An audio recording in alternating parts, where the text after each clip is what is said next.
Now, if you're in the market looking for a 7-seater SUV, but you don't really want to fork out the sort of insane prices that other car manufacturers are offering, well, your problem is solved, because what we have here today is a full-on 7-seater SUV that will only set you back $90,999.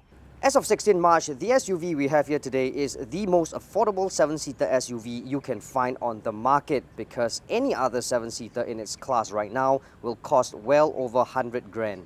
And this 90,999 7-seater SUV is the listed price, which means you might actually transact even lower.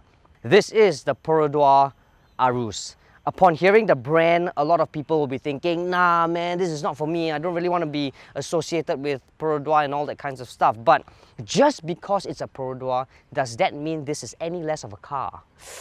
Up front, you get angular surfaces right here, making it look very aggressive. You get LED headlamps as well as bolded lines on the bonnet, giving it that extra stance, extra aggression that's needed for a 7-seater SUV car. Now you move around the side, you get this huge sheet metal, enough to cover 7 seats in total. Now you add all this up with 17-inch Class C wheels and it gives you a very imposing stance on the highway. Now following the lines all the way right through to the back, you are faced with another angular tail lights with some foldings here and there. Now you look at this and you know that this isn't 1991. This is still 2021 design. Now, opening up the bonnet, in its 7-seater form, you get over 200 liters of boot space, which is absolute rubbish. But that's as with all 7-seater SUVs. To solve this problem, just manually fold down the seats real quick. Just like that, in its 5-seater format, you are faced with over, or rather close to 550 liters worth of boot space. Can it pass anti-trolley length test? Let's find out. Nope, it doesn't. How about luggage? Thank you, well done. Yes, it does. Now, it's quite close, but you know what? Even if it doesn't fit, not an issue. You can easily solve this problem by housing it this way. Now, as you can see, you can even fit more barang-barang inside your dirty shoes, grocery bags, some work bags. 550 liters, not too bad. The Perodua Aruz is priced at $90,999. The 1.5-litre inline-4 petrol engine is mated to a 4-speed automatic transmission to produce 101 brake horsepower and 133 Newton-meters of torque. For more details on the Perodua Aruz or any other car, head on to sgCarMart.com to help you make the smart choice on your next car. Now on to row seats 6 and 7, but before that, the one very cool thing about the Perodua Aruz is this. One fold. And it opens up a very wide aperture, which means people who are even bigger than me wouldn't have a problem coming in right here. Now, I'm about 1.6 meters tall and I'm still getting very generous legroom and headroom, which is really a very rare thing in its class. And the front guy will still have ample space. So this is genuinely quite impressive. You still get 12-volt here, socket, and you still have space to put your barang-barang here as well as water bottle. It's not like big, but you can fit 330 milliliters water bottle or the slim Coke can. You don't get aircon vents, but there are 3 huge aircon vents on the second row, which I can actually feel it right now. So do I feel stuffy? And not at all. It's pretty much everything that you need. Right. Now this seat has been adjusted to John's sitting position and I'm still getting ample leg as well as headroom. Again, I'm about 1.6 meters, so I think if you're up to 1.8 meters, you shouldn't have any problems fitting in right here comfortably. But first things first, let's just get the elephant out of the way. This area is probably one of the most functional areas I've ever sat in for a 7-seater SUV. First of all, you get a hook right here very easily, just here and here. Just fold it down. It can hold up to 3 kg, which means if you go out and tapao food, this will help tremendously. I feel that way because my car doesn't offer something like this. That's why I feel like, oh, this is something that you really need.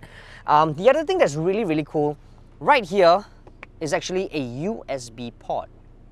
So if I need to charge my phone, I can just plug it in, put my phone here in the magazine slot, and it's done. Another really, really cool thing is this. Now, there is a catch right here that allows you to lift up, put your handbag or put more grocery bags here, and just cap it right back so that it will be held in place. Now, elsewhere, the seats are relatively comfortable since I have a lot of space, and I don't feel particularly hot because that's always the advantage of having fabric upholstery. It's quite cooling even despite our sunny weather. Coupled with the fact that there are 3 aircon vents here, something that you don't really see very regularly. It's not a common thing. Fan is rather cool. I can adjust one for myself, one for the guy behind, and probably one for the 2 passengers beside me. No issue at all. Of course, the most common thing, or rather the most obvious thing rather, right, is the fact that you get a lot of hard plastics all around. Again, you and I will have to remind ourselves that this Perodua Aruz, it being a 7-seater SUV, is one of, or in fact, the most affordable car in its class. So, at least you know that these are the kind of stuff that will disintegrate. You know, you get some rubber and some faux-pas leather, so to speak, that will start disintegrating and start forming bubbles when you're parked under the sun for too long over the years. But hard plastics, that will never happen. Now, onto the center seat. You get a small little hum in the center, but it's still enough space for you to put your legs up or put it down here, and still enough for 2 beside you. Now, the small hum is because, believe it or not, this Perodua Aruz 7-seater SUV is rear wheel driven. Not like you want to try drifting with all on board, but who knows, right?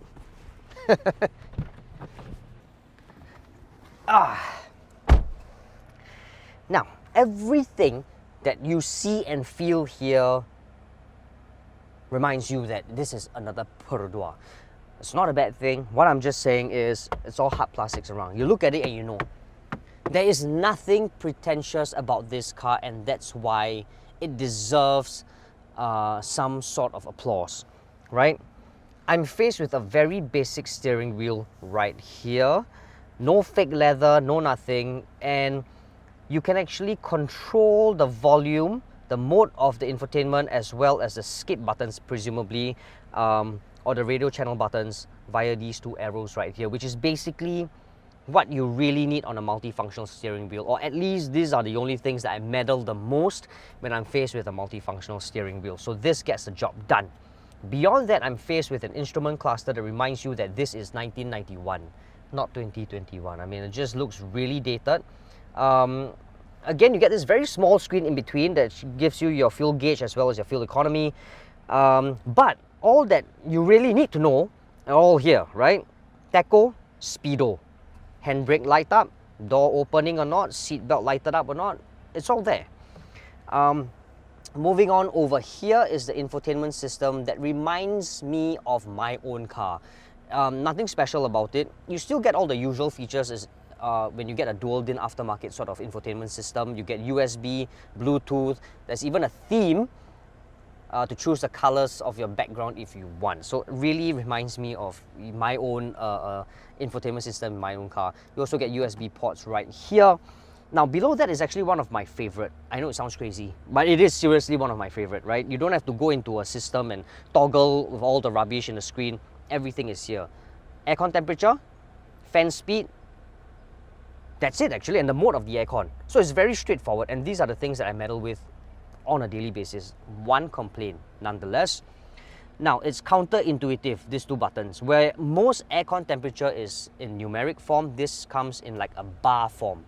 The lower you go, the hotter the car's aircon will be. You actually have to go up all the way up. Then you'll see the word max cool. Presumably is like 16 degrees or something, I don't know. But it actually works well even on just 4 bars. However, what's really cool about this first time that I'm seeing it on any car, is it comes with 2 memory buttons. Memory 1, memory 2. It controls, or rather it memorizes the aircon settings. So it's sort of a convenient feature. Quite cool, I must say. Below it, you get more cubby hole where you can put your phone as you charge it via the 12-volt socket or the USB port right here. So I can just put my phone right here. Now, it wouldn't fit my phone, but I suppose it'll fit most phones because my phone is really long. But if that is going to be a problem, I can just put this in one of the 3 cubby holes right here. There's actually 5 in total, 3 here and 2 here. Unfortunately, the size of it is the same as the ones in seat 6 and 7. So you are best with fitted only with like 330 ml water bottles or the slim Coke cans. Now, here's the thing. At $91,000, I would say what I'm getting right now is really a lot for the price that I'm paying. So again, if you're in the market looking for a 7-seater SUV, is it a want or a need? So it's starting to get to me now. But you know what? More importantly, I need to find out how this car drives. Can it actually handle the roads as good as it should be? One way to find out.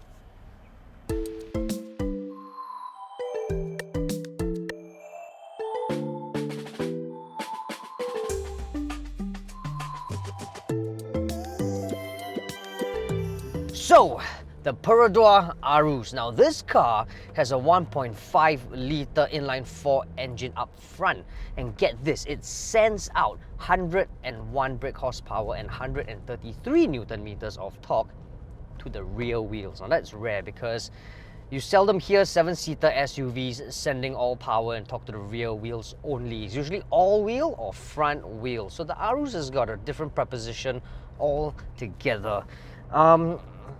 But here's the thing, right? I reckon 101 and 133, these figures just don't quite cut it for me, to be in all honesty. When you move off the line, especially from the lights, you kind of need to press a little harder and wait a little longer for it to really catch up and keep up with the pack. But here's the thing, when it gets up to speed, it really shines. Right now, we're still on minor roads, right? We're going to the highway soon. I'm going through a lot of bumps and ruts and all that kinds of stuff. And this car manages to soak everything up. I think it has to do a lot with the fact that it comes with a leather frame chassis. Now, there are several advantages of leather frame chassis. It's a chassis that you can often find in like trucks and all that kinds of stuff. But here's the thing, leather frame chassis is affordable to manufacture. It's also affordable to repair if it gets damaged. And more importantly, it will help soak up all the bumps and ruts and humps and broken tarmac and imperfections on the road very easily. It's essentially a comfort bias workhorse. You can just work on it, you can just go with it and just go over bumps and ruts and all that kind of stuff, and it will withstand everything you throw at it. However, for a monocoque chassis, on the other hand, it is slightly more expensive to manufacture unless it's mass produced. It's lighter, of course, and if it's damaged, you probably have to scrap your car. But you can find monocoque chassis on mass produced cars, really. As a result of the leather frame chassis and how this car was being made, you kind of sit like as if you're driving a truck. So I don't sit like this, I kind of sit like this. It takes a bit of getting used to, especially if I jump in from my car to this. A bit of getting used to. But I'm not complaining at all because, I mean, here's the thing, right? If you are in the market looking for a 7-seater SUV, yes, the figures do play a part because you need enough power, enough torque to haul the machine from one place to another. But still, it doesn't feel doing that. The only thing is, the priorities should always be space and comfort, and for that, the Perodua Aruz really just checks all these boxes. It does its job very well. And again, it's unbelievable. I mean, this car is going for $91,000, listed price. I'm actually getting quite a fair bit of car for the money that I'm paying. On highway right now that I'm on, traveling at about highway speed, say about 90 kilometers per hour, I'm already very close to 3,000 RPM. So I can hear the droning, the constant sound from the drone, as in from the engine. So if you are intending to take this car up north for road trips and all, and you're going at higher speeds, you must be able to tolerate the constant sound from the engine, the droning from the 3000, 3005 RPM. It's made this way because of the 4-speed automatic transmission. I don't really know why it's still a 4-speeder. I reckon a CVT would probably work better with this car. Probably give you better fuel economy as well.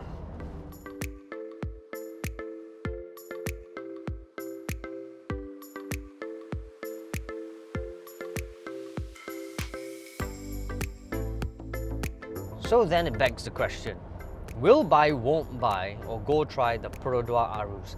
For me, it's a go try. Only because I cannot relate to Perodua as a brand. However, if I come from a very neutral point of view, ignore the badge for once, right? This car actually exceeds my expectations. It excels in several areas that a lot of 7-seater SUVs cannot excel. For starters, back seat, it's just a one flick to get into the third row seat. And it works very well. It works, in fact, well all the time. Yes, you get a lot of hard plastics like this, but it's like a car that will last you for a decade, maybe a decade and a half, maybe even 2 decades, right? At least it's not trying to pretend to be something that it's not. And I can really appreciate that. Several other things as well. It comes with a lot of USB ports. The thing that I really thought was really cool is that there's a USB port right here. And I can even slot my phone inside this pocket here while I'm charging my phone.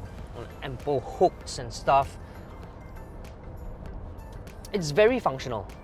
Comes with 6 airbags as well, which means it's relatively safe. And it being comfortable, spacious and safe and functional, what's there to complain if that's what you're getting, right? As a 7-seater SUV, that should be your, rather these should be your priority. So yeah, fortunately for me, it is a go try simply because I cannot relate to Perodua. But if you're in the market looking for a 7-seater SUV and price is of your utmost priority, this could well be your answer. So there you have it, guys. That's the review of the Perodua Aruz. I hope you guys enjoyed watching it. Please don't forget to share the video with your friends and family, and don't forget to like and subscribe to our YouTube channel, and feel free to hit the bell notification button below so that you'll be notified every time we upload new videos. Feel free to comment in the comment box below as well, and let us know your thoughts on the Perodua Aruz and whether or not you will buy, won't buy, or go try the car. In the meantime, stay safe, be well, ciao!